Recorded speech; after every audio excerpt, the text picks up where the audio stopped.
Hey, good afternoon, Mohammed. I just wanted to give you the feedback that you had asked for with regards to your grading. Excuse me. I just finished up the YouTube videos I do every day, so I figured that would be a good time to do it. You had a very good, solid test. I'm quite happy with it. There are a couple of minor things, but there's always minor things that are in there.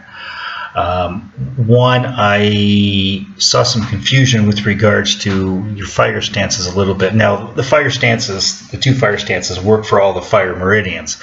However, you'll find if you play with it that the two larger fire fingers, because I believe you were going with pericardium with a neutral bow, you will find it's more effective with a forward bow.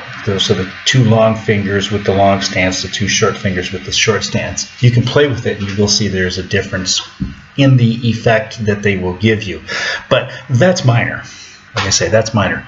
Your knockout was excellent, and I applaud you for having... and here I'm going to say what I think, and this doesn't go over well with the KI guys, right?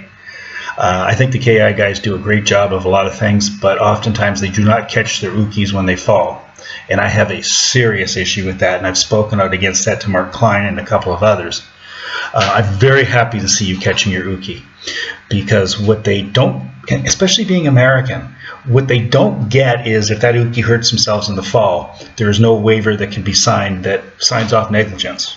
Right? Because if they fall and they fracture their neck or get a concussion, it's gross negligence. And I'm so happy to see you having people catch them. Right? I'm trying to educate everyone of the importance of safety first. Right? Because the last thing that we want is a tragedy in a dojo, just simply because somebody's trying to make the knockout look better. And in my view, that's the reason they do it. Is it looks cool when the guy free falls, right? It's just so reckless. I'm hoping that they stop that practice. I truly am. I would hate to see somebody injured, and I've seen so many people injured in so many different things over the years. But your knockout itself was well planned. It was excellently executed. And again, thank you for catching the person. You've got a very good solid knowledge of the points, which makes me happy.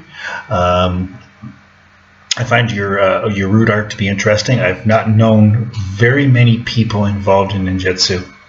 A couple years ago, I was involved in the promotion of a gentleman in the UK because his teacher had passed away to obtaining some rank. And I know Stephen Hayes in the United States, but I've had very little exposure to it. It's a fascinating art form.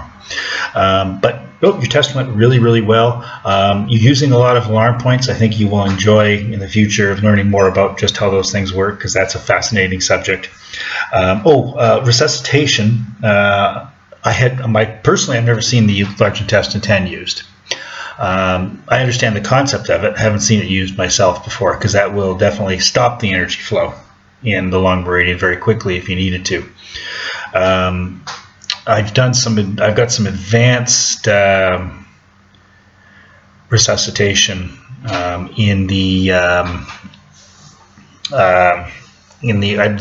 RMATC. That was a request of the guys from Spain to do it, because they knew that I had some stuff that I hadn't actually ever videotaped before, and we went over that at the weekend. Oh yeah, there was one other thing I did want to point out, just to make your life easier. As you are marking bladder 15, you're doing it dead correct, but there's a faster way. Just count the vertebrae. I mean, if you're going to teach people that resuscitation, which of course you need to, teaching them going from the bottom of the scapula and then to Kun above that is bladder 15. It's also located at thoracic 5. Right, because that's where the nerve ending comes out, is at thoracic 5. And so make sure that your people know both of that, because in the case of cardiac arrest, you don't have much time.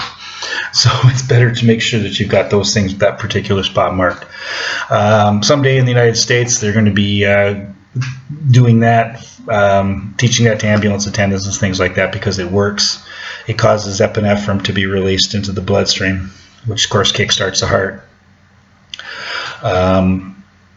They've been studying at the Mayo Clinic now for about 10 years, and they're calling it reverse CPR now as well. So hopefully we're going to see that come out soon. Anyways, great grading. If you have any questions, feel free to write me. Have a good day, guy. Ciao.